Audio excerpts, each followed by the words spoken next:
You've burned through the money. Yes. You have been told no by everybody. And even though you have leveraged all of the steps that were ordered along the way and like an amazing Denny's waitress, you can talk to anybody, you can hustle, you can figure it out. Yeah. You have nothing but closed doors in front of you and Yes. a ton of product and no money. Yes. What is the turning point? Yes. Why did you not give up? Yeah. So, 2 big things happened. The first, was in the form of a crazy painful rejection. So I thought, Mel so we got a call from a big potential investor Okay. and very famous for launching all these sort of unknown brands and making them big products we all buy in grocery stores and, and I thought and they gotten a hold of our product. And I thought like, "Oh, if they invest, then A, I'm not gonna go bankrupt. B, like we can leverage their clout to get in these stores that keep telling me no." Yeah. Like I had this whole scenario planned out that was like this Pretty Woman moment, right? Where I was like, "Oh, he's gonna save the day." And so we started taking meeting after meeting, it got down to the final meeting with this huge investment firm, and it was in person. My husband and I actually flew to the meeting, and the head guy was about 3 feet from me, Yeah. and his whole team was there, who was awesome. I had just presented our whole future product pipeline, and he says, "You should be so proud of this product you've created. It's really, really good, but it's a no. We're gonna pass on investing in It Cosmetics." And I was like, "Okay, can you tell me why?" Because I'm so used to hearing no, and I was like, Yeah. "Okay," even though really I was devastated, but Well, yeah, because they just led you on and you just went through it. And this was supposed to be the meeting where they're like, let's do this. and I was so hopeful and I was so desperate. Yeah. And he got very quiet and he says to me, "Do you want to know?" Do you, or what, I said, "Can you tell me why?" And he says to me, "Do you want me to be really honest with you?" And I said, "Yes, please." And he got really quiet and he's like 3 feet from me in person. And he says, "I just don't think women will buy makeup from someone who looks like you with your body and your weight." And when he said that to me, and this is why it was such a big moment for me, when he said that to me, first of all, a lifetime of body doubt and self-doubt, like, I remember it flooding my body all at once. And when I looked at him, I actually felt no anger toward him. I felt like I was almost, like, staring my own fear, straight in the eye. But when he said those words to me, Mel, and this is when we talk about purpose and intuition, he said, "I just don't think women will buy makeup for someone who looks like you with your body and your weight." The second he said that, I felt this feeling in my gut, like, I can remember it like it was yesterday, this, like, strong feeling that said, "He's wrong." Like, I felt it, right? And I didn't know how I was gonna prove it, but I felt that feeling. And what I realized later when I look back at that moment, this guy, this dude gave me a no, but God gave me a knowing in that moment, in that moment. And I believe every one of us has had someone tell us we're not the right fit or no, or you don't have what it takes. Sometimes we're the ones telling ourselves I that. don't love you anymore. Yes, yes, right? But if you get still and you learn to hear your knowing, I believe which one you listen to. If you listen to the no, all the no's, all the rejections, all the self-doubt, or you get still and listen to your knowing, whether that's from your own intuition, from your creator, from the universe, whatever speaks to you, but we all have it. We all have it. And I believe our life and our purpose and and our entire destiny comes down to which one we listen to. Do you listen to the no or do you listen to the knowing? Okay. I promised a masterclass. That right there is worth $1 billion. In life, are you going to listen to the no or are you going to listen to the knowing inside of you? That's it. Yeah. As somebody who loves you and as your friend, when you shared that story with me and hearing you tell it again right now, I literally go, "I'm gonna kill that motherfucker." I go, I have that my knowing goes, "Oh, yeah? Oh, yeah? You think okay, okay, Yeah. okay. Let me show you." Like, it's that like, I get that sort of mojo thing going when somebody says no like that, at a moment like that. It's like, "I'll show you." Yeah. And I guess I just got in this moment, sort of this wake-up call that my knowing often feels like, "I'll show you. Yeah.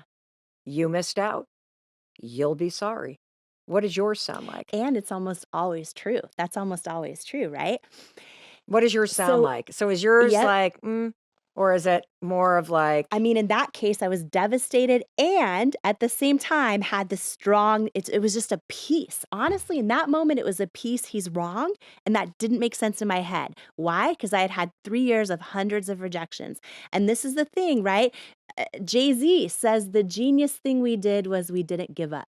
mm, That's it, like one of my favorite quotes of his. In that moment, everything told me to give up, Mel. I mean, it was hundreds of rejections.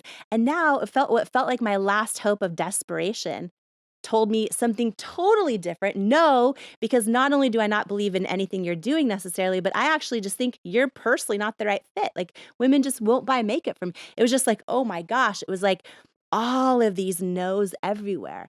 And I want to share that because it's easy for someone to go, "Oh, wow, she built a billion-dollar company. She must have just got lucky." Or maybe she just had so many connections, or we always think but really what it comes down to sometimes, in this case, that big moment for me, do you listen to the no's or you listen to the knowing, right? yeah. And I made that decision that day to trust the knowing, to trust myself. I kept feeling like I was supposed to keep going. I didn't know how, right? And What do you do when you don't even know the next step? So you got this kind of, jerk who's like, yeah, yeah, they're not going to buy it because of your body type and this, that, and the other thing. You're like, yeah, yeah, you're wrong, motherfucker. But yeah. what do you do next? So the next right step, the next thing that feels right when you can't even see how the heck it's How do gonna you work even out. determine what the next right step is? Yeah, you just get for me, I just get still. I pray, Yeah. you know that. Yeah. I pray, and I just but whether for you, listening, it's prayer or it's the universe or your Mm. intuition, when you get still, all you can do is try to listen, right? And try to live that answer, whatever it is, and take that next right step. And I just had this knowing I was supposed to keep going. And even when it didn't make sense. And I remember crying myself to sleep. I remember writing in my journal, know your why, then fly, girl, fly. And Mm. I read those words every day till I didn't need the reminder. I would Google stories of people that had gone through thousands of rejections who no one would know that they went through them because they're so successful today. And I just kept trying to sort of build this toolbox of things I could lean on. But I, And how did QVC come about? oh, Because yeah, you built It Cosmetics and it became, because of you, the most successful beauty brand on all of QVC. You did over yes, 1,000 appearances. yeah. So how did you even get onto QVC? Because that in and of itself is no small feat. Yeah, well, their head guy of beauty, who's like a legend, had said no to me many times. No, you're not the right fit. And I happened to be at this big beauty expo And was this before or after this guy was like, "No, we're not investing"? after, After? after, So she has now gotten 3 years of no's. yeah, They're almost out of money. Her intuition is knowing that she's gonna fly, girl, fly. So she is still showing up to a beauty expo yeah, where I want you to understand, in the business world, it's like going to a convention where everybody that you have ever fooled around with, who has then broken up with you, is attending. So everybody that has said no to yes, her, yes, she walks in and it's like, "Oh, here's this chick again." The it chick, right? yep, The yep. it cosmetics person that has been sending me the stuff and calling me, and we have told her no, do not make eye contact. So you are I now loved at this thing.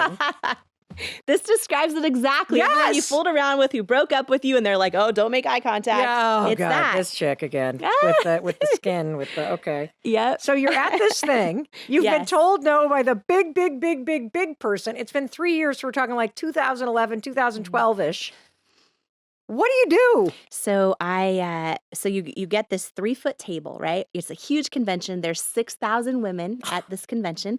Wow. They're walking up and down, and it's every beauty brand in the world. Are they buying it for their stores or? No, so what it is, it was this big, cosmetic executive women awards show, Okay. and why you're there is you get a 3-foot table, you're demonstrating your product, you're hoping that someone who walks by either wants to carry your product in their stores Mm-hmm. or all the press is there, they Right. cover your product, or there's also you can win some big award. So I'm there and then all the brands you can imagine, right, are there. And there's 6,000 women walking, and when I got there, I saw QVC had this huge booth in the background, and you're not allowed to leave your table, right? And I couldn't afford to get kicked out, but I just kept having this feeling like, "Okay, I've called them a million times, they've told me no forever, but I've never, like, met anyone in person," right? So I kept trying to sneak away from my table, and every time I got over there, the buyers would be mobbed with people. Mm, I eventually got over there, made my way to one of the buyers, introduced myself, poured my heart out, like, I remember sweat just dripping through my clothes because I was freaking out, down to no money. yeah, I'll cut a real long story short, but she gave me her card, it's like when someone says, "Oh, DM me on Instagram." You don't know if they really mean right. it. Then you're on your Instagram checking your DMs, and you're like, "Oh, they still haven't replied." And I thought, "Is that what it's gonna be like?" But she actually meant it, and I flew out, had a meeting with her. We got a yes, my first big yes, for one shot on QVC, and what it meant, Mel, was I was gonna get this 10-minute segment live on the air, live in front of 100,000,000 homes, and I either had to sell enough product to hit their sales goal, Yep. or not come back. We were only doing 1 to 2 orders a day on our website, Okay.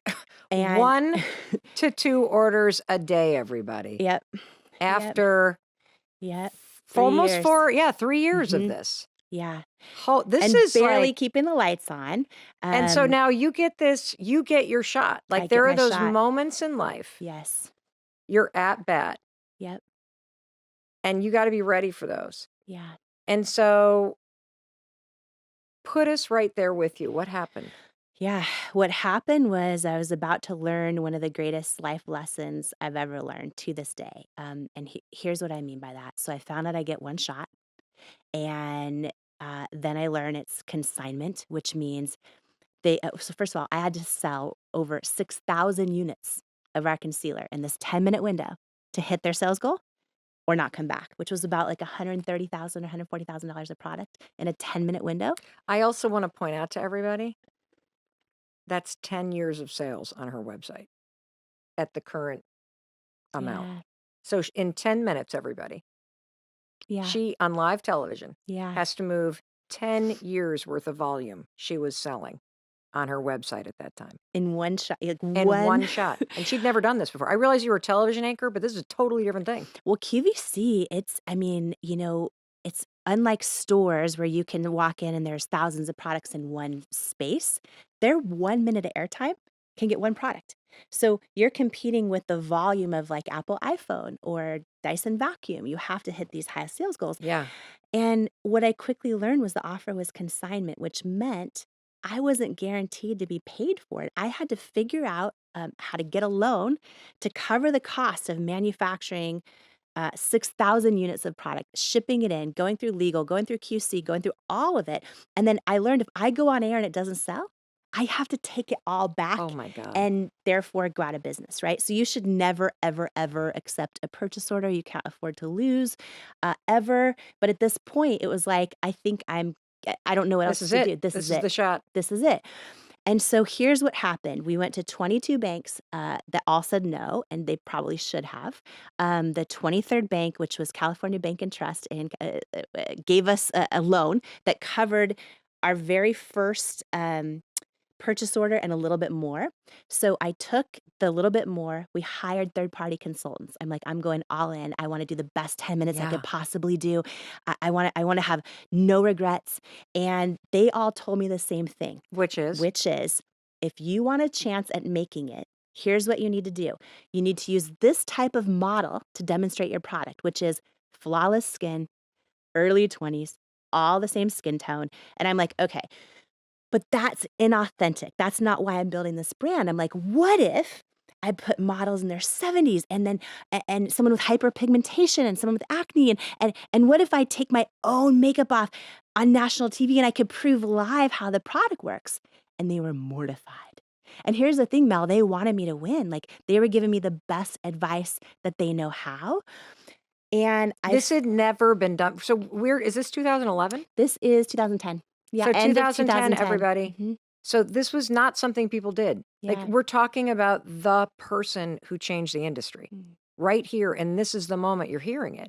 And everybody that were the quote experts Yeah. were saying no. And this goes back to one of the major takeaways that you were learning from our professor of purpose, Jamie Kern Lima. And that is there's a huge difference between a no and a knowing. Yeah. And if Huge. you're the only you that will ever exist, your knowing is the unique difference that you're going to make in this world.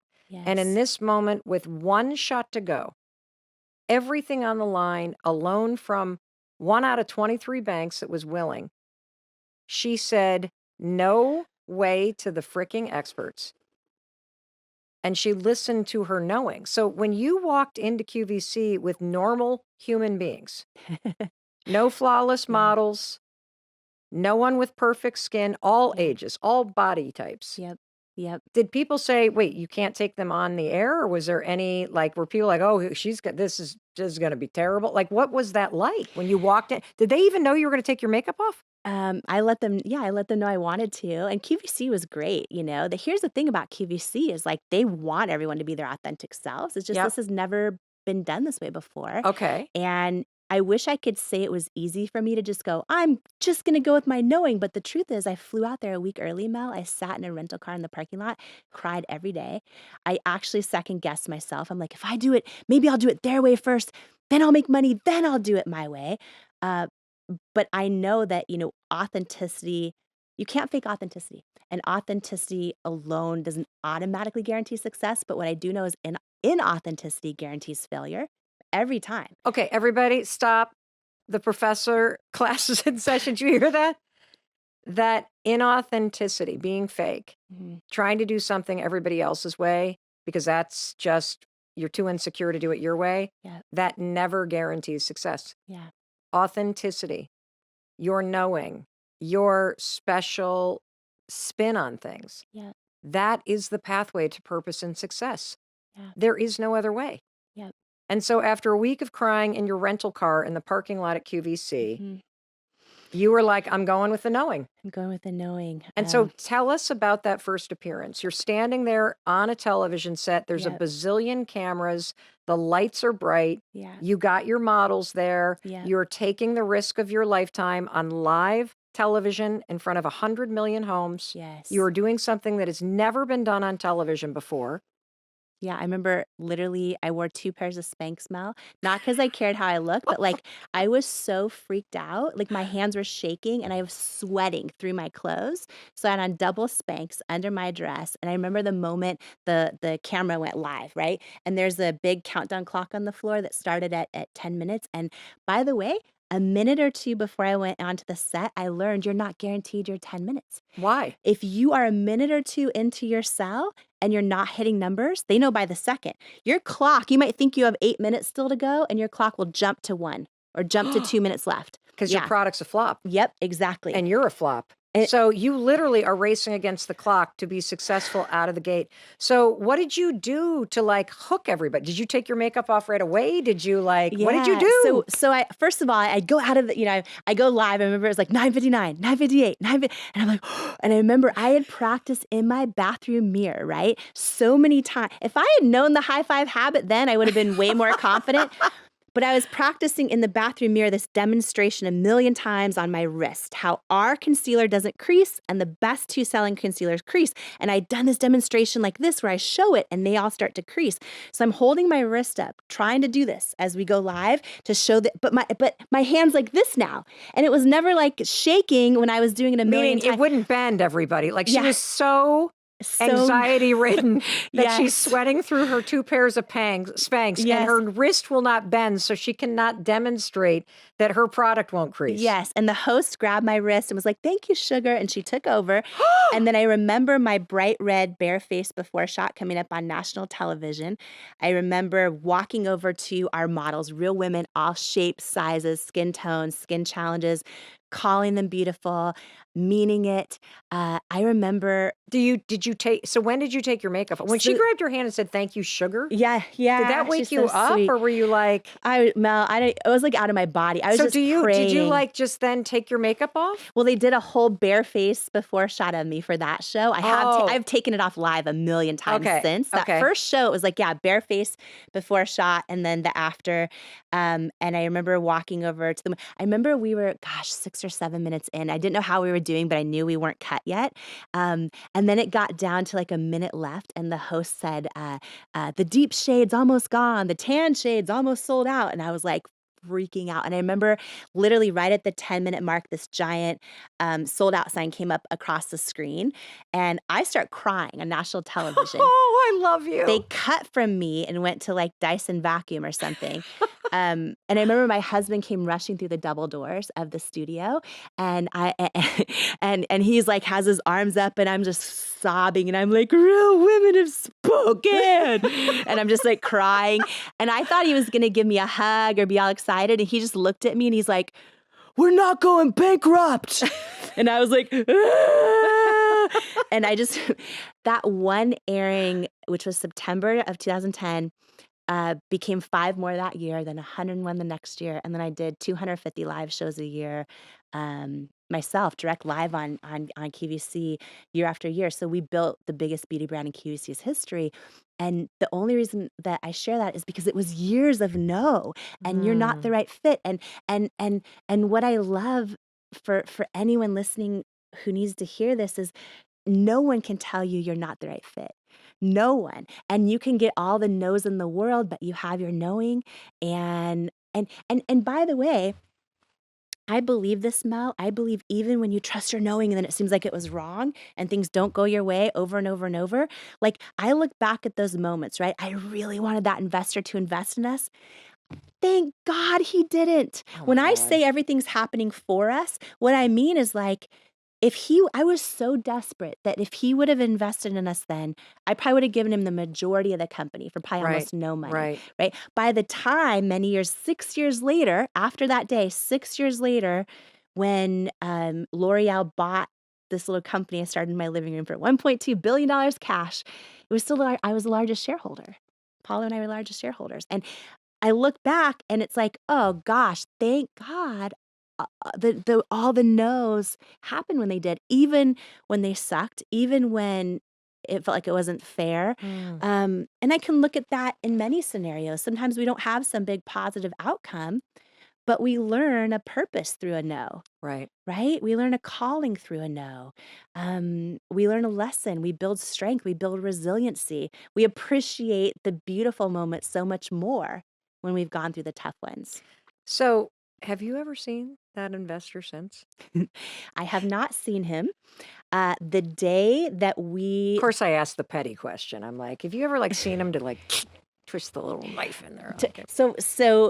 I heard from him one time ever Mhm. again, and it was 6 years later, the day that L'Oreal announced the deal. So because they're a public company, they announced, that they had acquired It Cosmetics, made me the first woman to hold a CEO title of a brand in their 107-year history. They did the big press release. So That's kinda surprising. 107 years, L'Oreal, a makeup company. It took them that long to have the first female CEO of a brand? I hope they have many more now. That is my prayer. Yes. Yeah, yeah. Yeah, you were the trailblazer there too. It's been, yeah, so many things. It's been a journey. And here's the thing, Mel, it was another woman inside L'Oreal. It was Carol Hamilton, who was head of luxury for North America. She'd been there, gosh, 30 plus years, and she championed for me Mm, to keep my CEO title, all the things. Like it was another woman saying, "Oh," and it's funny because I actually think she should have been the first woman. You know what I mean? And I think mhm. again, there's an example, by the way, of I believe, I'm not going to speak for her. I believe she knows. This is my opinion. I think she probably knows she should be the first female CEO. But look how she used what she went through to then, boom, be of purpose and of service and help make sure that I kept my CEO title. Everything we go through. But so they announced it, right? So all of a sudden it was homepage of Wall Street Journal, the press everywhere. And that was the first time and only time since that I heard from that potential investor. And what did he say? He said, "Congratulations on the L'Oreal deal. I was wrong." is what he said, and wished me the best of luck, and, uh, That's a big so deal to admit you're wrong. it is, and so when you speak about petty, so I what I did say to him was, "Thank you," but what I wanted to say, like, What did you wanna say? so in that moment, here's what I thought about. I thought about, do you remember the movie Pretty Woman where, like, she goes in the store and they wouldn't help her, and then she Mhm. goes back? Remember when she goes back? Yes. So I wanted to say to him, "Big mistake. Huge, huge. I could give you 1.2 billion reasons why it was a huge mistake." But I didn't. I wouldn't have wanted to be him in that situation. We probably would have been one of the most successful investments in his firm's history, And so, listen, it wasn't I always say rejection is God's protection so often, you There's know? another one, everybody. Rejection is God's protection. Yeah. It's a good way to frame it, and I think when you look in the rearview mirror, you know that all the rejections you've faced, especially in relationships, were there to Mm, protect you. I think the true thing that you've taught me through your story and through the example that you continue to set, Jamie, is that true power and grace and grit and belief is about seeing that in front of you, mm, not behind you. mm. That the rejections that you're facing right now, that you can look ahead and realize it's protecting you in this moment. Jamie, you got a magazine shoot today, you were saying? Tell us about what's going on over there. Yeah, it's the book, my first ever book, Believe It, is launching in just under 5 weeks. We're under 5 weeks away. So I feel like I'm going to blink and it's going to be here. And so it's probably the most vulnerable thing I've ever done, where I just literally pour everything I have and all the things I wish I knew. It would have saved me a million nights crying myself to sleep, and the whole journey of starting in my living room and facing rejection for 3 years straight, solid, and building at cosmetics. And so now the 5 week mark, all the press starts that it comes out when the book launches. So today is a magazine shoot all day long, and I'll share more soon. I'll share more soon. But I was thinking about this, and actually, being MLK Day today. This morning I was in hair, getting ready. I haven't done makeup yet, in hair, and I was watching Dr. Martin Luther King's speeches, some of them, right, which I've done my whole life. And I watched one this morning that's all about growing, actually. It's all about like keeping it moving. And he talked a lot about your life's blueprint. And he was using these words long before so many other people were using them, right? And he talked about your life's blueprint, about how no one else can tell you you're not worthy. And when I was thinking about this, his words, I was kind of having this big aha moment just to share with everyone in the Growth Day community this morning, in case you go through this too. But like sometimes it's ourself that's the one telling ourselves we're not worthy. And on a Most day of the like time, most probably. of the time, Most of the yeah, time. And you're making up stories about other people thinking you're not worthy. So yes, either you're telling yourself, "Oh, I'm not worthy," or you're thinking they don't think I'm worthy. And either way, it's a story that's probably, making you feel worse than you really need to. exactly. And on this day, right, I have this big magazine shoot all day. They want 6 different looks, all these things. First of all, I have to fight in my own head the whole imposter syndrome, which is like, how is a girl like me, who is a waitress at Denny's, all these things, doing 6 looks? How do we even figure out what looks are? That's the first thing. Like fashion looks, right? You see me, I love some sweats. I love some comfy sweats, right? So I'm like, okay, 6 looks today. Does 6 looks mean 6 outfits? Hmm. Or does that? Okay, got it. Yeah, Because when I do six, magazine shoots, they usually like they show up with stuff and they put it on. I wander around, and that's about it. I'm and really, that's about it. I'm really, Maybe. I'm the worst. I don't, I don't do press. I decided very early on I didn't want to be in the PR land. So very rarely do I do press. And every time I do, I realize why I don't. It's so exhausting. I really admire people who can do days of press and they do it consistently. We take for granted. It's really exhausting. People are bossing you around all day. You're just kind of wondering when you get to sit down or get to eat. Yeah, And yeah. it's a full schedule. Everyone wants to be famous, or they want days of magazine shoots and all that. And then they do their first like PR junket in New York, and you do like 16 shows in a day. At the end, you're so, it's a privilege and a joy and it's fun. And at the same time, it's work. Like you Yeah. had to get up, you got what, 5 o'clock today just to prepare and get hair and makeup and everything else getting ready? Yeah, we had hair at 5, had to get up at 4 to shower, all this stuff. Got to. And here's the thing is like, what a blessing, what a gift that I get to spread the word about the book. Like that's what really drives me, right? But what I'm realizing, and Brendan, listening to MLK's speech this morning, Dr. Martin Luther King's speech, talking about telling ourselves we're not worthy, or having other people tell you you're not worthy, exactly what you said.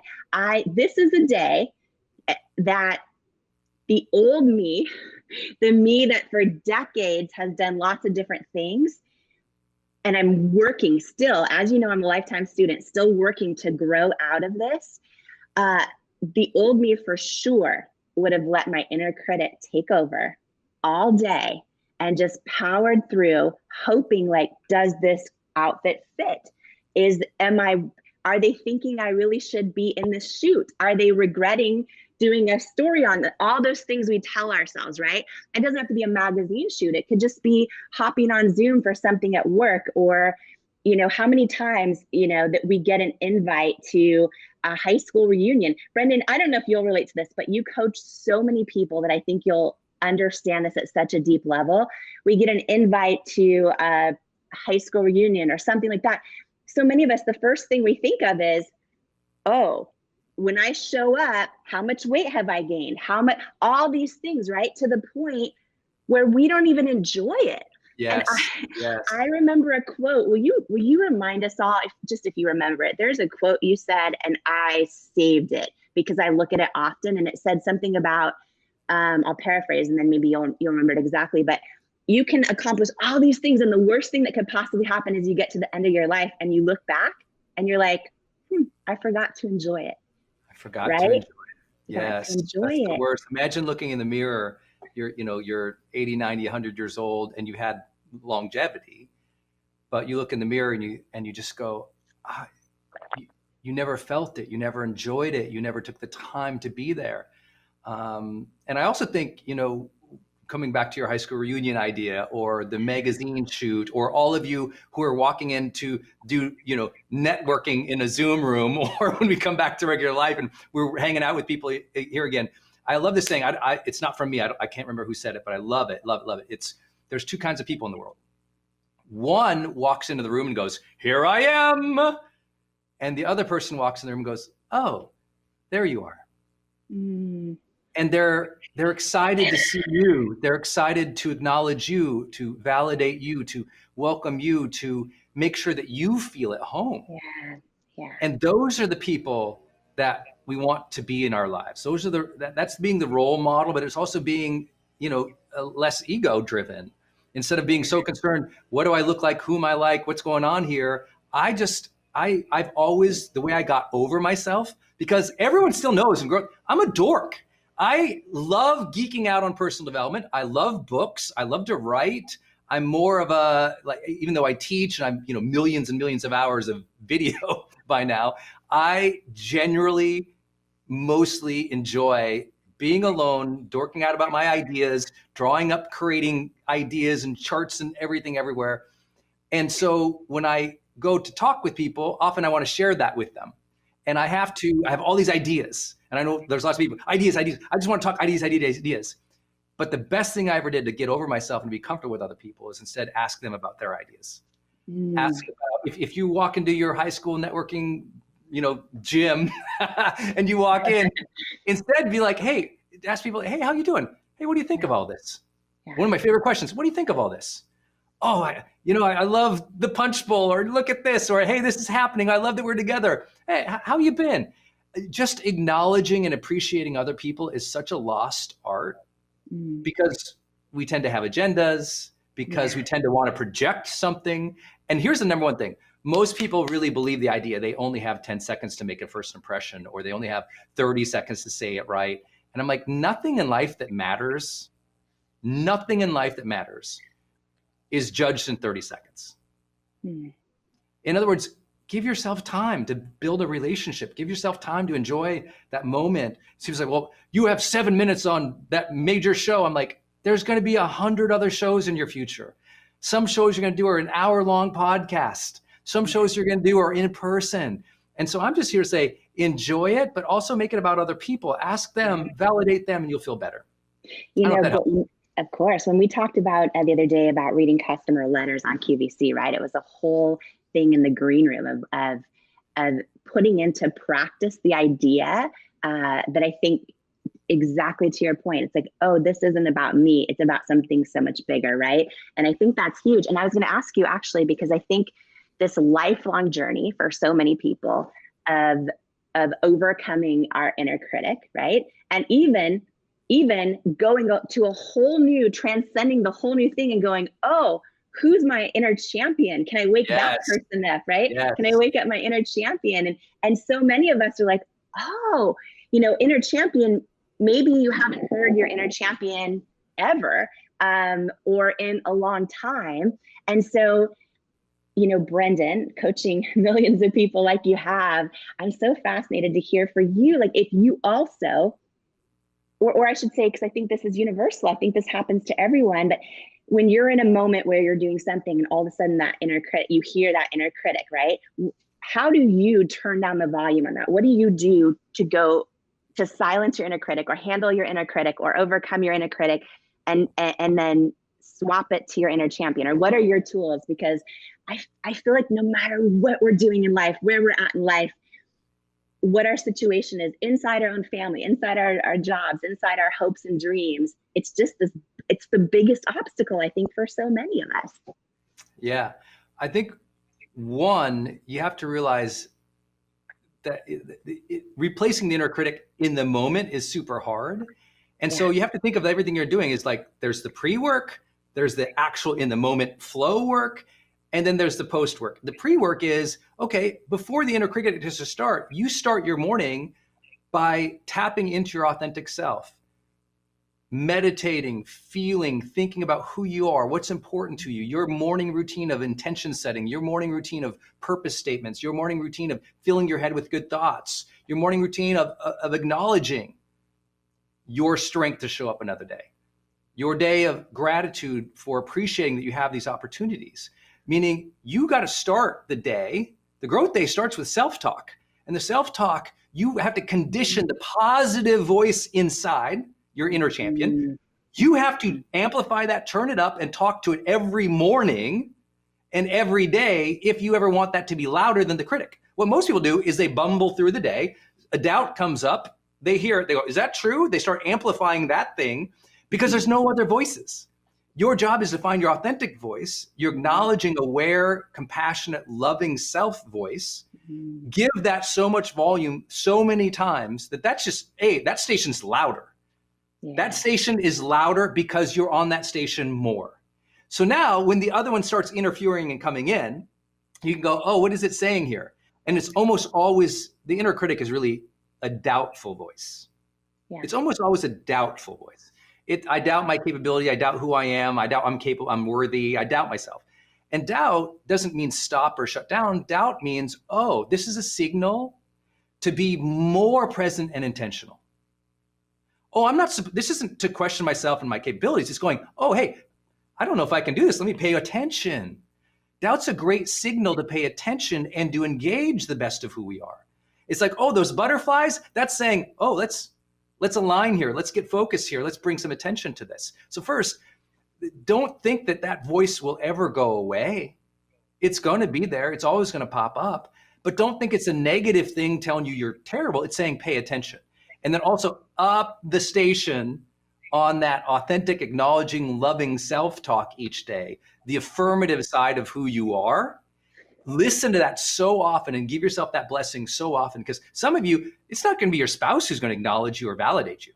So some of you, it's not going to be your parents or your sister, your brothers, or the people in your industry. They're all going to doubt you or judge you or push you.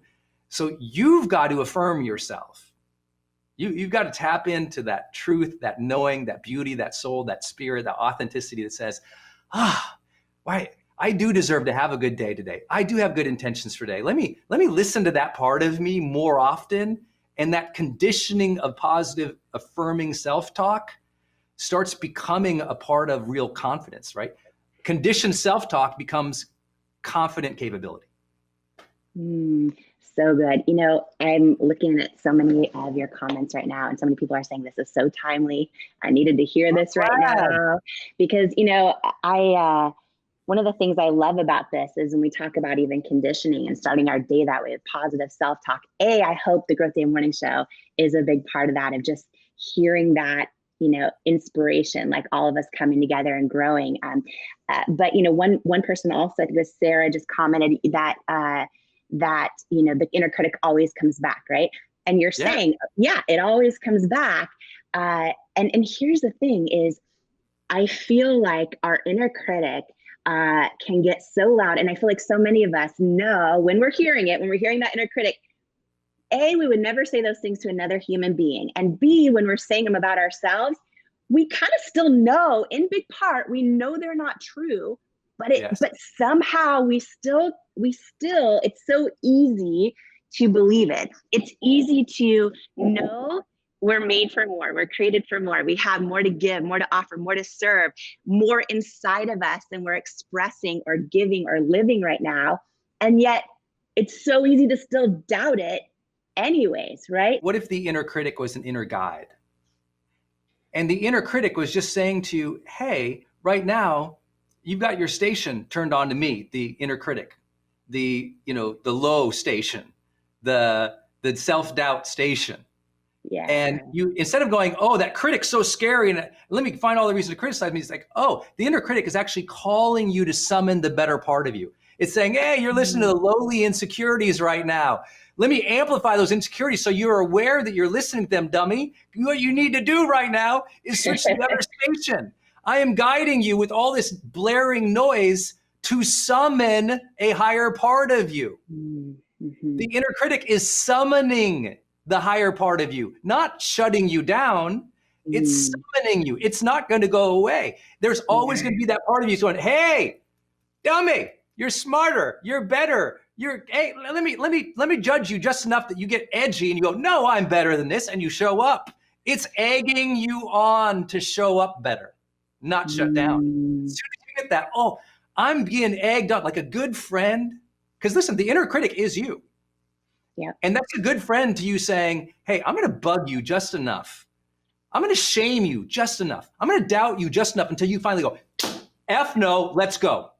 I'm going to try to piss you off. That's what the inner critic is going to do.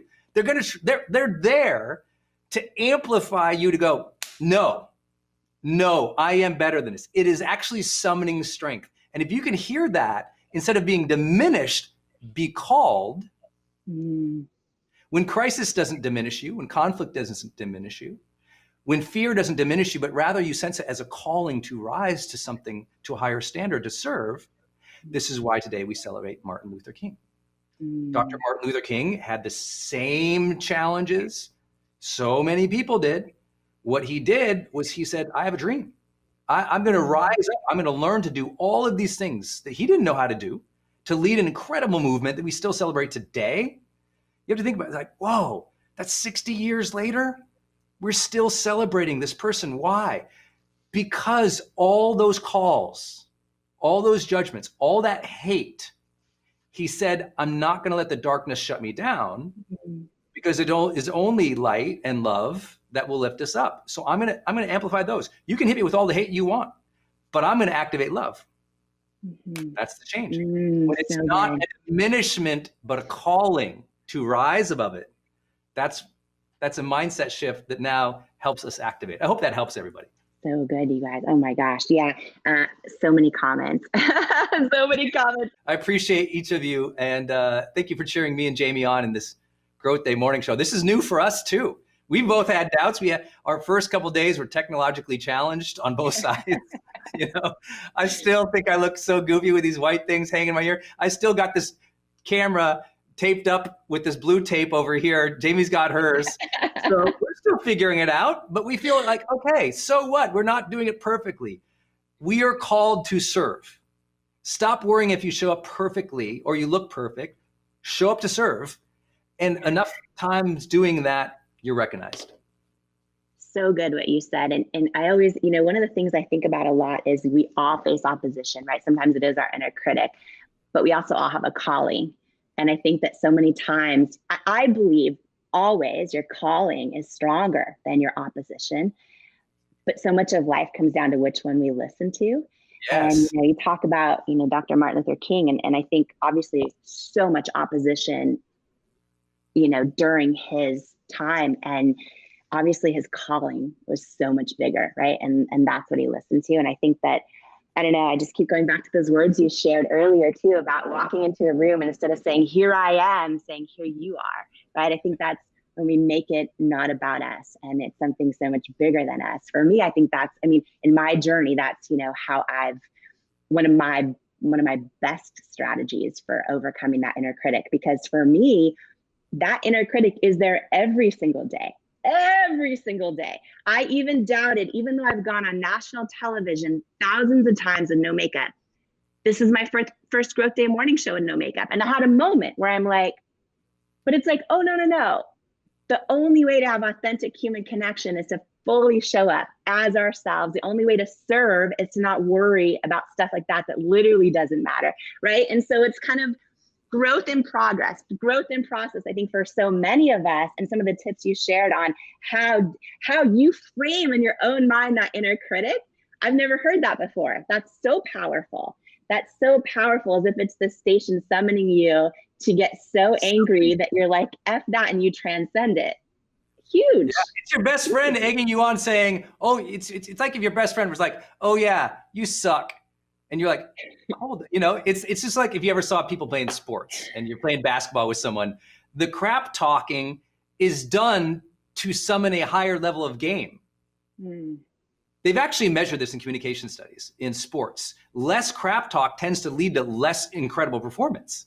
And it's not because we're not diminishing each other. We're egging each other on to play at a higher level. Now, I know there's lots of judgment about even that in sports, but I think my point is recognizing that all your inner fears aren't meant to shut you down.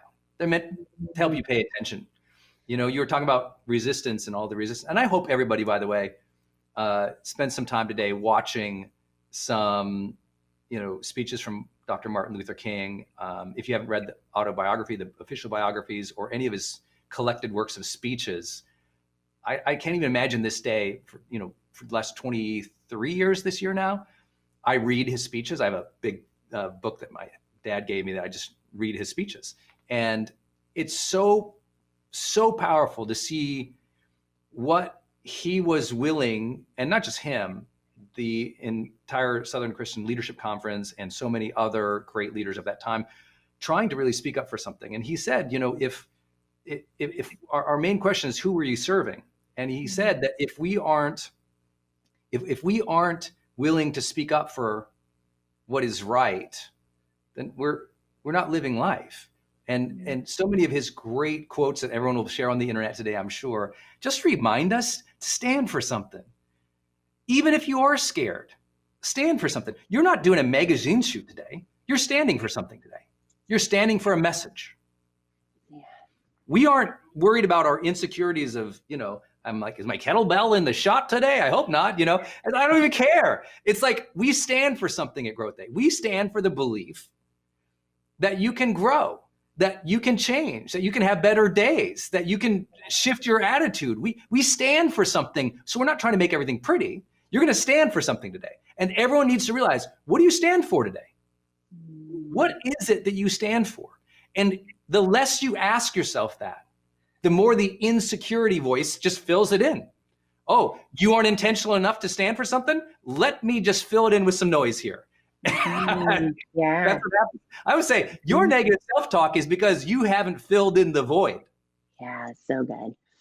You got to. I work on this. Look at this. I got this. I pulled this off the desk. This is a calendar of affirmations from Hay House. This is Louise Hay. I hope you all read "You Can Heal Your Life" from Louise Hay. Louise Hay and Wayne Dyer, who were like who really made and rounded out Hay House with Reed Tracy as CEO. So a whole book of affirmations. I've been doing personal development for 20 years professionally. I still read my affirmations, Mm, and I read them out loud mm. because I want that voice to be activated.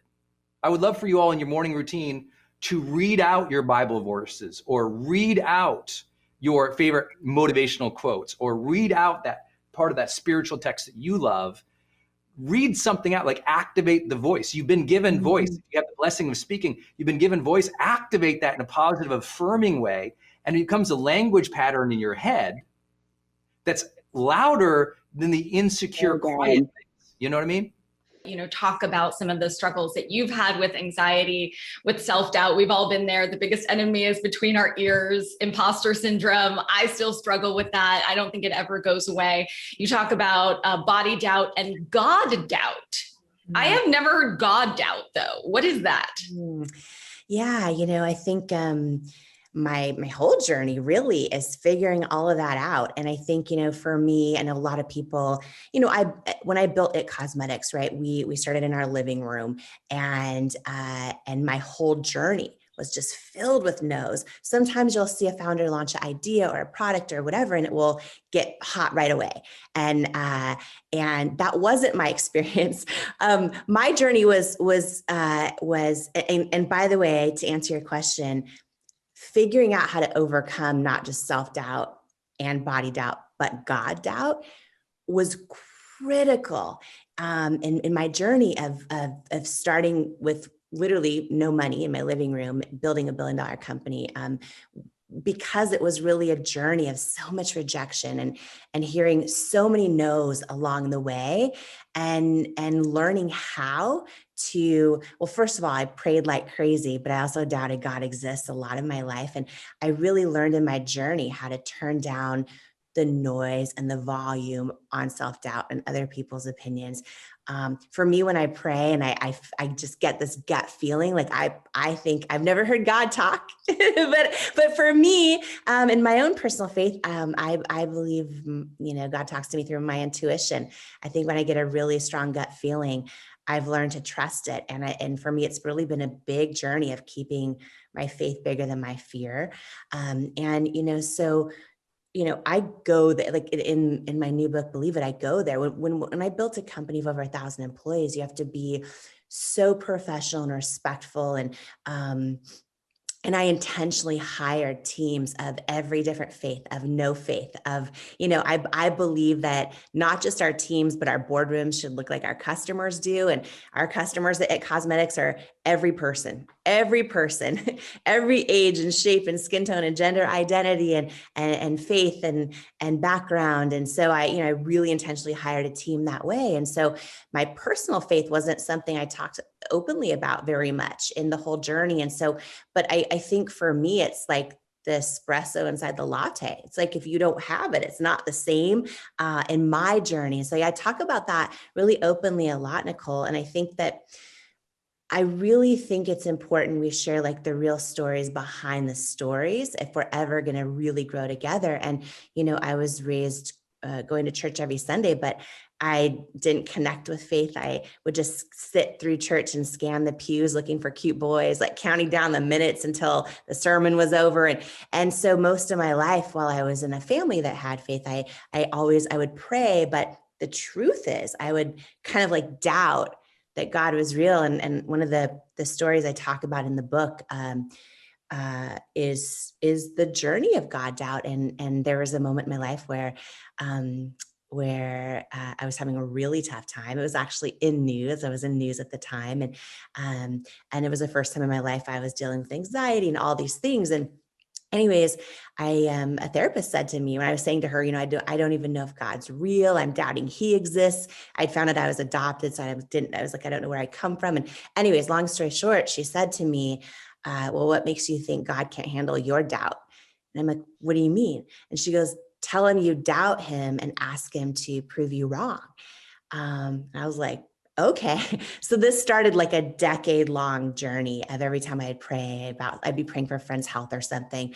And at the end I would say, and by the way, God, like literally in the middle of my prayer, like silently, but I'd be like, I'm doubting you exist. So if you could please prove me wrong, beyond a shadow of a doubt, I'd be so grateful. Thank you. Amen.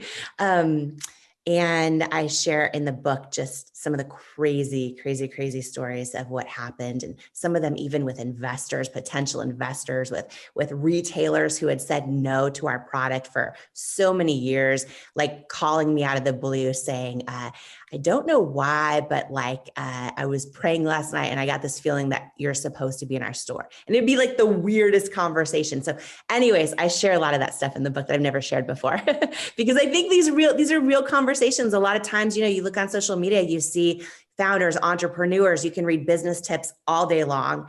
But at the end of the day, as you mentioned in the beginning of this, I really believe for every one of us, every founder listening right now, every person who's going to be part of this or watch the replay, us living up to our potential, us stepping into our calling, us becoming the person we're born to be. It's not business tips you can find anywhere. It's about figuring out the game in our own head of overcoming that self-doubt and all the other forms of doubt in our life in order to truly become the person we're born to be. It's about telling that mean girl or that mean guy inside your head to take several seats. You call it an inner critic. Do you think she ever really goes away? No, I think that inner critic can get so loud. And I think that so often, and especially as women, right? You look at a lot of the research out there that shows that we'll often make decisions by consensus, right? Like you'll see, even it's from the time we're little kids, you'll ask an opinion and we do this still as adults, ask an opinion, and typically women will go, oh, and they'll take a survey, friends or family, and then we have our own inner critic. And what I think happens to a lot of us is we start to confuse that inner critic or that inner self-doubt or other people's opinions with our own truth, with our own knowing that we all have. I believe we all have a knowing. And I believe our gut is always more strong, stronger than anyone else's advice. But I think what happens so often is that inner critic gets so loud and we don't learn how to literally, when I hear my own inner critic, and I don't think it ever goes away, I imagine myself turning down the volume and replacing thoughts with something that I know is true, or that I just want to decide is true anyway. and that's more, more empowering. And I think, I started at cosmetics in our living room, close to no money. And I poured every penny I had into the business. And I thought, okay, if we can create just a great product that really works, it's just going to sell. And then as so many founders have also shared this experience, I was like, oh, it's not that easy. You can have an amazing product. And, I really did a lot of work on, and I talk about this and believe it a lot, about not just figuring out the why for my brand, but peeling back the layers on it, going really, really deep to the why beneath the why that helps, because that's what really gives you the strength to keep going when you get knocked down. And I had done all those things, but what I wasn't ready for was, or I guess I should say wasn't ready that was going to happen, was just how much rejection would happen along the way. And when people tell us no, or a lot of other words, right? Like when people literally look us in the eye and say, like, you're not the right fit for us or our customers, you're not right for our stores. It's not just a no right now. It's just, it's a real no. Like you're not the right. And you just hear people or change who you are to fit in, or change your packaging, or change this or change that. I think often when we get rejection, it can actually be helpful. Like there's parts of it, there's other people's advice, experts' advice that could be really helpful in forms of rejection. But if we don't learn how to get still and hear, turn down our own inner critic, turn down the part of us that wants to replay the rejection over and over, if we don't learn how to get still and turn down the volume on that and really check in with our gut and go, okay, this retailer just told me change my packaging to this, or that this isn't right, or whatever. Does that feel right to me? Does that advice feel right to me? Right? I'm telling you, like, had I not learned to do that, I would have never built $1 billion company, because on the journey of building at cosmetics, the first 3 years were hundreds and hundreds of no's. Like all of the retailers I love and shop at my whole life. And like, I would save my tip money as a waitress at Denny's to like buy a MAC lipstick or Lancome eyeliner from these beautiful stores. I love these stores. And they were all telling me no, that I needed to change who I was or change our packaging, or our packaging was too accessible. It needed to be way more luxurious, or I was using real people as models. And, and at the time when I launched at cosmetics, it wasn't really being done. And I had a lot of retailers say, people will not buy makeup from images that look like them.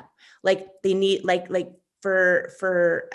they would explain this to me in detail. They would say things to me like, you need to have an unattainable image of beauty that someone could never hope to achieve for them to buy your product. And I'm like, okay, or maybe people are sick and tired of seeing people that don't look like them, because for me, I have rosacea, bright red, bumpy everywhere on my cheeks and my nose and my forehead. And I couldn't find makeup that worked for me, right? My whole company started with a problem I didn't know how to solve. And I realized, I've never seen any models, but, selling makeup that look like me, that have skin challenges. And then I would try all the products and they wouldn't work. And so I just kind of like had this gut feeling, well, if I, am this age or size or skin tone, or have the skin challenge or whatever it is, and I don't see someone who is showing me the product works for them, how do I know it works for me? It was just intuitive to me, but it wasn't being done. And they all told me, like, if you want to get in our stores,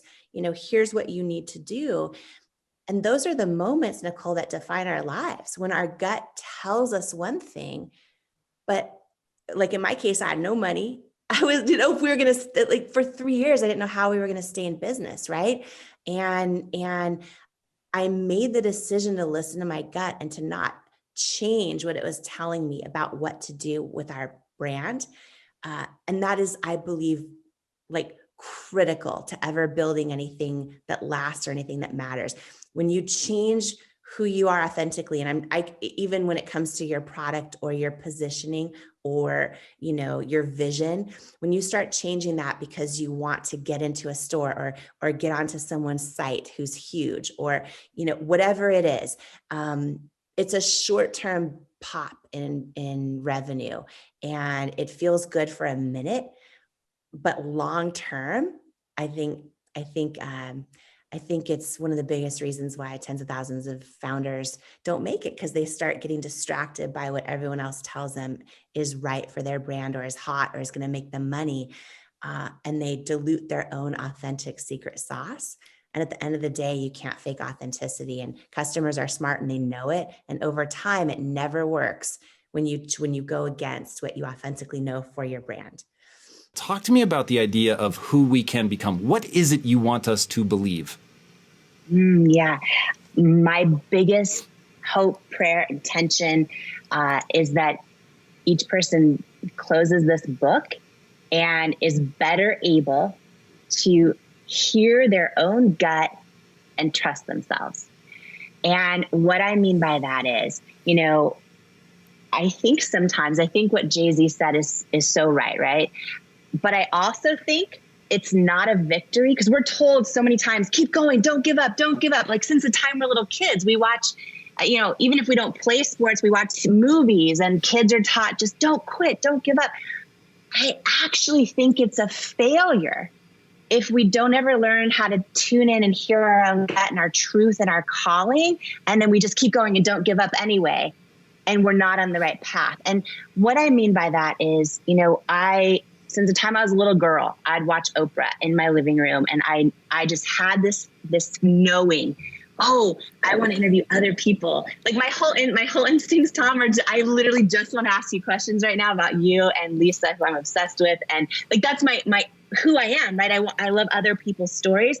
And so I knew that's what I always wanted to do for my career. So, eventually that's what I did. I was working as a journalist. I was working as a television news anchor. And when I got that problem that I mentioned earlier, that skin problem, I was at this moment in time. And I think, hopefully everyone in Impact Theory community, like wherever you're at in life right now, at this very moment, I believe everyone has a knowing inside of them.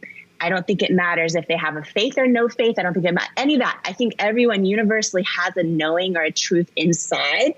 And I think most people never learn how to get still and hear it. And most people, if they do get still and hear it, they're going to know right now, live, while they're listening to you and me, are they in the right job they're supposed to be in? Or are they playing it small? Are they in the right relationship? Or are they in it and dimming their own light because of fear that maybe they'll be alone? We all have a knowing, right? And you know, what I'll say about the idea of giving up, leveling up, all of that, I think it's so important that, you know, in that moment where I had and again, let me just say, there's so much I did wrong, and I share all that stuff too. But one of the things I did right was when I had this gut feeling as I'm sitting there with this skin problem, this gut feeling, oh, you're supposed to figure out how to create a beauty company. Even though I knew nobody in the beauty industry, had no connections, had very little money because television news does not pay very well, I had that knowing, right? And yet I was sitting there in my dream job. Like that was my dream job since the time I was a little kid. So I think sometimes like knowing when to let go of a dream, knowing when to quit is actually a victory too. It's actually as important as when to keep going, right? And so with Jay-Z's quote, the genius thing we did was we didn't give up. I think that applies only if someone hears their truth and says, all right, I have this knowing I'm supposed to be doing what I'm doing. And when I look back at this journey of 3 years of constant rejection, down to under $1,000 in our bank account, literally getting knocked down over and over from all of these beauty retailers that I put on a pedestal, and I couldn't understand why they were telling me I wasn't the right fit for them. Every time I would check in with my gut, right? And maybe so many people out there can relate to this because you feel like you're doing something you're supposed to be doing. But like for me, there was no proof around me that my idea was right. There was no traction in my business. There was nobody saying, yeah, that's a great idea. Let me buy your product. And then I'm going to the beauty retailers and they didn't believe in the brand. And everything around me was saying, you're wrong. And the easiest thing in life is to confuse that with the truth. And I think the only way we know the truth in life is when we get good at getting still and hearing that inner knowing. And so for me, every time I would get knocked down, I would just check in, get still. And it's hard sometimes because a lot of people out there, they have not heard their own gut in a long time, right? Because we have like our friends and family that are worried about us if we're, or they're seeing everything through the lens of their own life and their own fear and their own experience or lack of experience.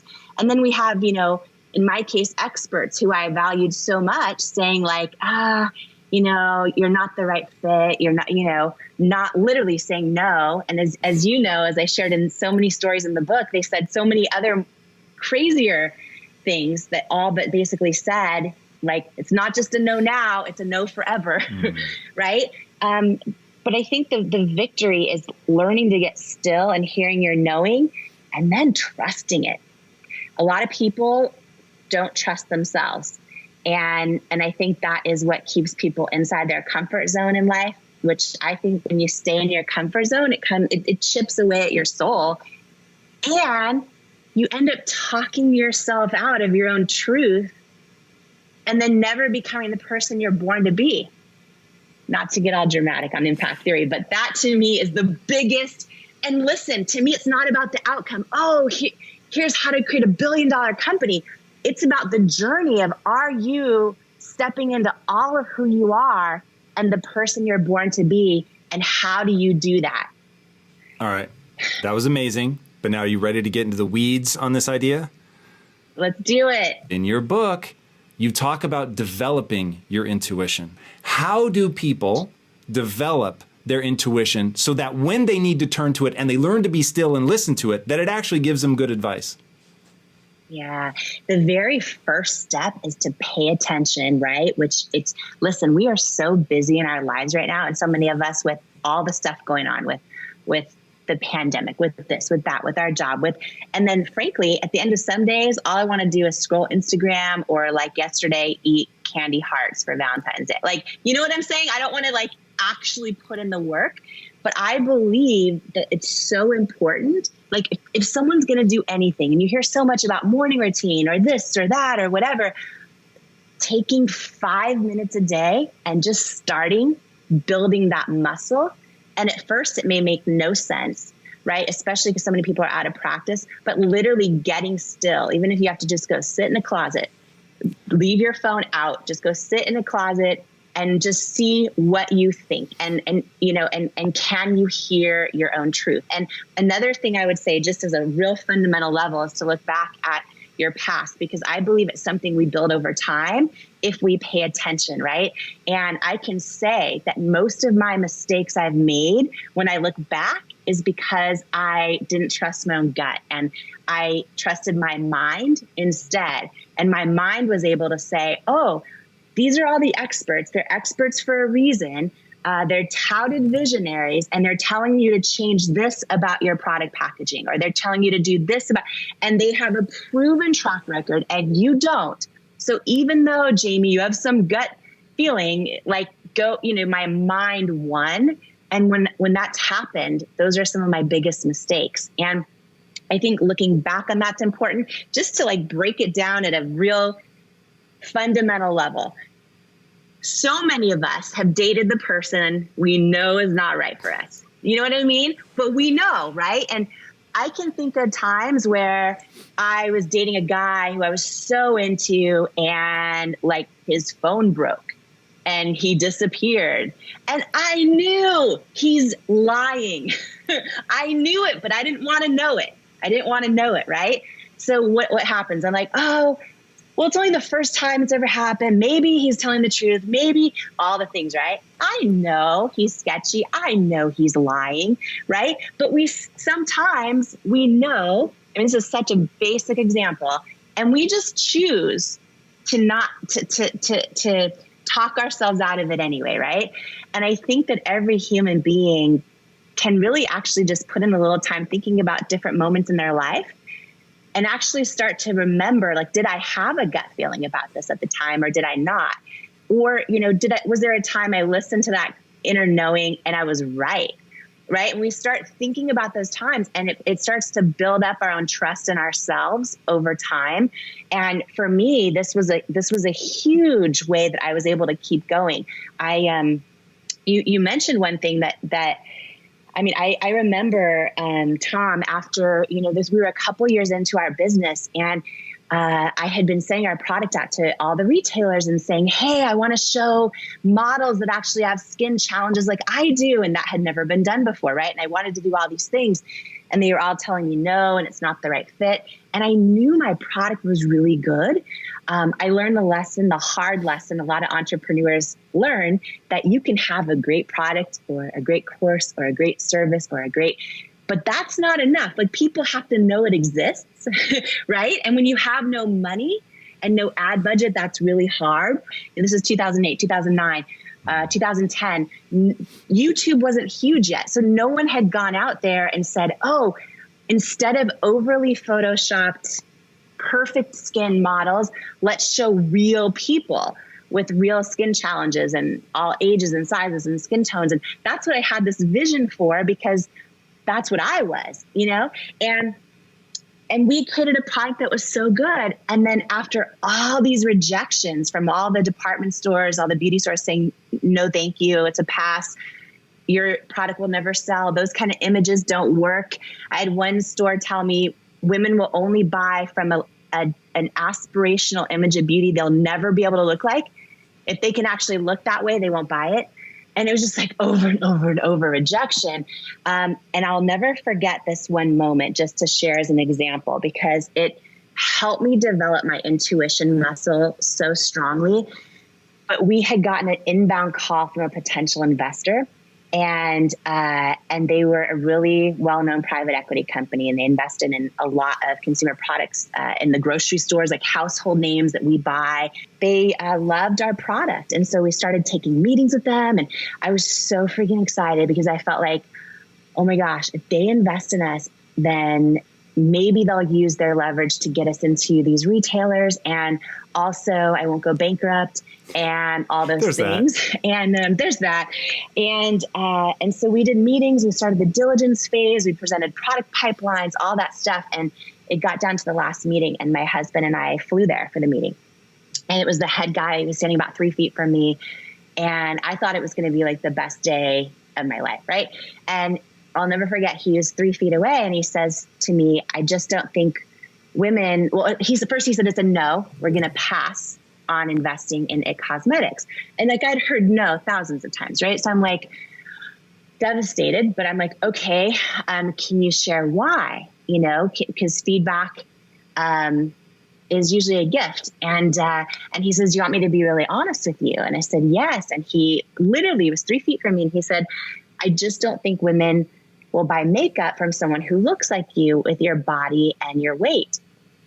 And I remember when he said that to me, a bunch of things happened. The first thing was I remember feeling like my whole body fled with like a lifetime of body issues, body doubt and self-doubt. And I felt all that. So it kind of felt like I was staring my own fear straight in the eye, talking to him. I never felt anger toward him. I felt hurt and crushed. But I also got this feeling. I'll never forget this, Tom. I'll never forget this the rest of my life. I got this feeling, like literally in my gut, like a knowing he's wrong. Even though I was still doubting myself, even though I had dealt with like a lifetime of body doubt, I got this feeling he's wrong. And I remember that feeling because I remember then for a few years wondering, like, am I right or is he right? I would still doubt myself, right? And I went out in my car and I cried, and I had to figure out, how do I turn down the volume in my own head and not replay those hurtful words over and over and over? But I also remember that feeling I got. And this is a big business thing, not to be off topic, but like one of the things I did do right was I never took rejection personally in business, right? I always figured out how to go, okay, like if this is a game of chess, maybe we will partner one day. So I'm just going to pretend we are with every retailer, and I'm just going to keep sending them product and keep sending them updates and keep telling them I can't wait till I'm in your store, no matter how bad that rejection hurt.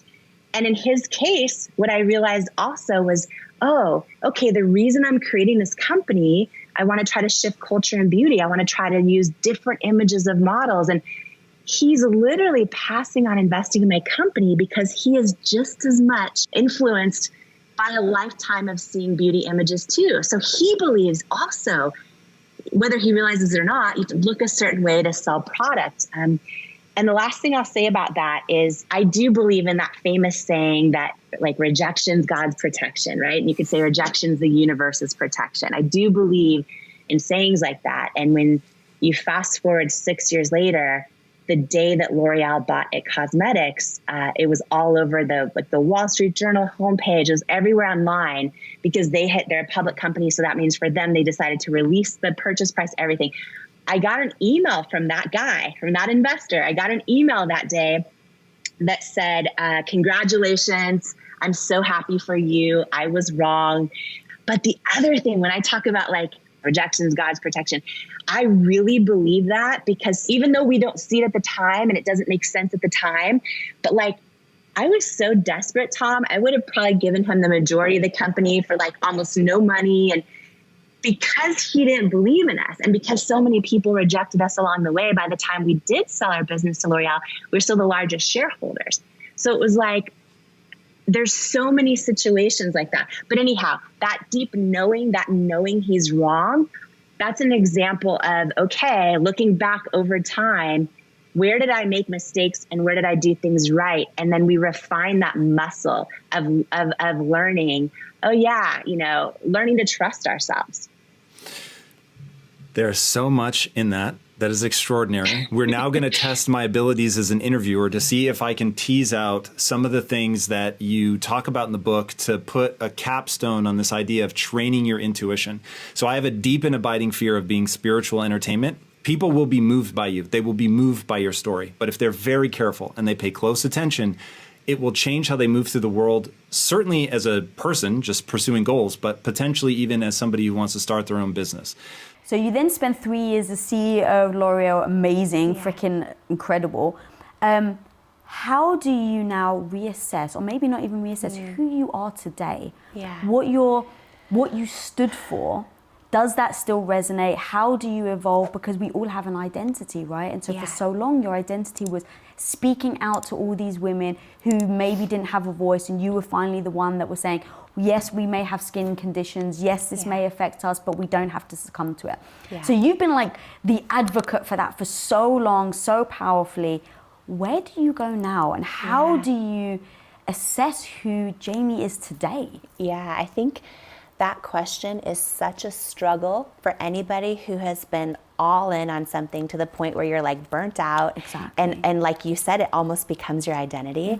And that question, by the way, is part of why we chose to sell the business, because we did 100-hour weeks for 10 years and I cared so much, but it always comes at a price. So we grew the business to over 1,000 employees across the country, became the largest beauty brand in QVC history, and then the largest, and we got a yes from Ulta Beauty, grew to be their largest brand, finally got a yes from Sephora as well, and some department stores, and started launching internationally. And it never got easier, right? Because I used to think like, one day, right, I can afford to hire people and they're gonna help me and it's gonna be so much easier. And then what I learned is, oh my gosh, when you do hire people, especially people that are smarter than you in other areas, it is such a gift.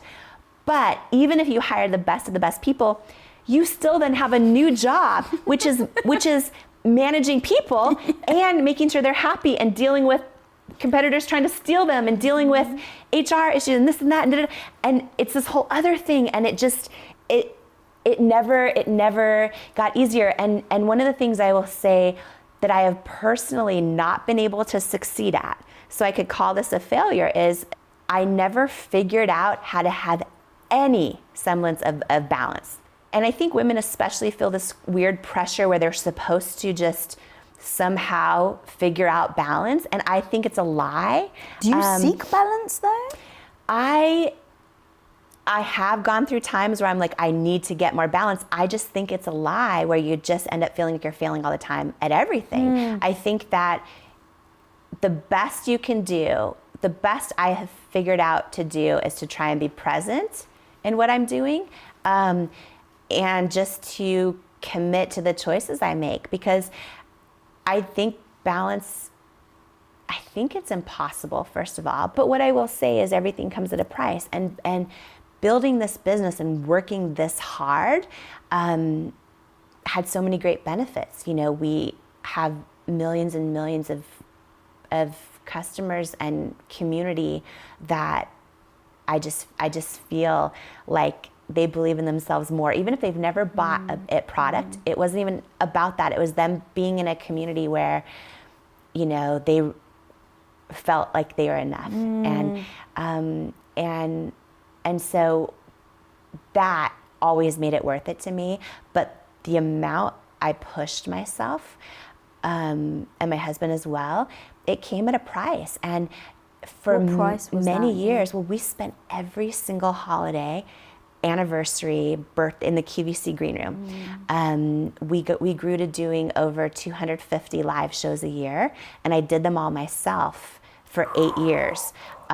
With Paulo, he was in the green room watching the numbers, figuring out the orders, figuring everything. And even when we grew to hundreds of employees, we were still working out of the QVC green room and in between shows and airings on the laptop, working on product development and doing conference calls. And it was so much. And when we grew to be really large and started launching internationally, I realized that's a lot of work to try and understand like regulatory compliance laws in Thailand and HR laws, and it's so much. And so then we thought, okay, if we partner with L'Oreal or sell our business to L'Oreal, one of the biggest blessings in all of it was that they have people on the ground in like just about every country. And so you have experts that are hyper local and understand the culture and the cultural sensitivities and the importance of, that country's regulatory compliance and all that like stuff. But it's hard to figure out on your own and scale. And I knew that I needed to, I knew that if I didn't sell the company, we might go another 10 years. And I might still be spending every holiday working and every birthday and every anniversary.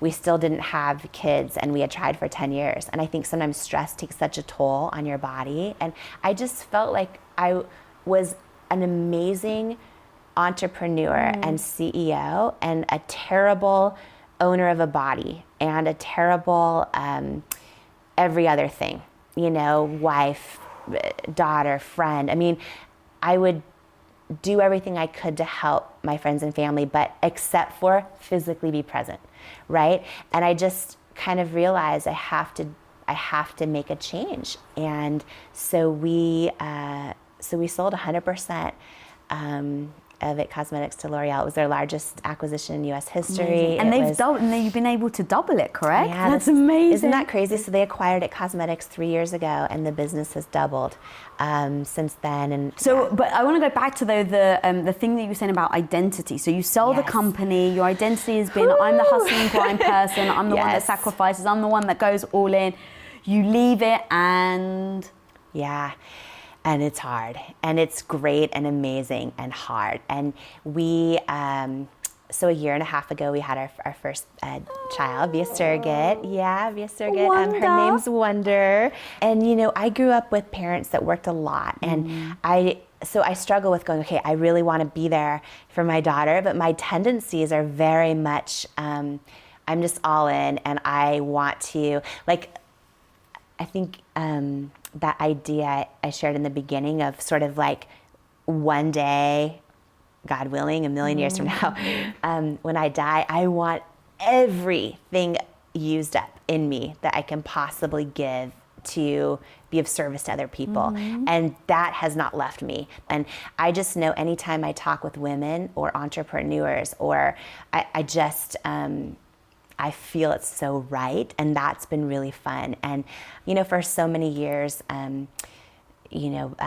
lit agents and publishers would always reach out. And one year the movie Joy came out, and that year was the year all the screenwriters and stuff started reaching out about my story. But I was so burnt out, and I didn't take a single meeting. I actually said no to every single meeting for many years because I was so burnt out. And I remember hearing Oprah once say, "Don't ever write an empty book. There's too many empty books out there." And when I heard that, it was like, it scared me, and also was like a really powerful thing. And I thought, I'm never gonna do anything until I can be all in, present, all of that. And so I just started taking meetings now for just how can I share my story in a way that can, be of service to other people. And so anyone watching on YouTube right this second, drop in the comments, yes, we want the book. Yes, we want the book. Yes, we want the book. We're gonna have you back for that as well. But seriously, like that book, when you're talking about having, giving service and really doing it for other people, like that seems like a almost like a no-brainer next step for sure. You've already done so much incredible things and impacted so many people that it's incredible and exciting to think about where you're going to go. But you got to take care of yourself first, otherwise you're not going to be able to do it. So true. Taking care of ourselves is something for so long that even women especially just felt, and men, there was different types of stigmas, but people just felt like you were selfish if you did that. And it's not true. It's like the least selfish thing you can do, because you show up your best for everyone else too. And I actually like that you said men as well, because that's one big thing about this show is that, we talk mainly about women because it's our own experiences, but you're 100% right on the fact that men, like if a man was like, yeah, I'm going to go get a massage and a pedicure and I'm going to go in the steam room, like I would hear about that way less than a woman. But why wouldn't they have the same type of self-care of the vessels of their bodies? So I'm and really mental glad that health you said too, that. all of it. What is your superpower? As I throw it in there at the end. Yeah, I feel like my intuition's my superpower, but my biggest superpower is my faith. That's where I get my intuition. That's awesome. And where can people find you? Ladies and gentlemen, rock this house and welcome to the stage, Jamie Kern Lima! Jamie Kern Lima! Every single one of us has had someone tell us we're not enough. Every single one of us has had someone say words to us that hurt.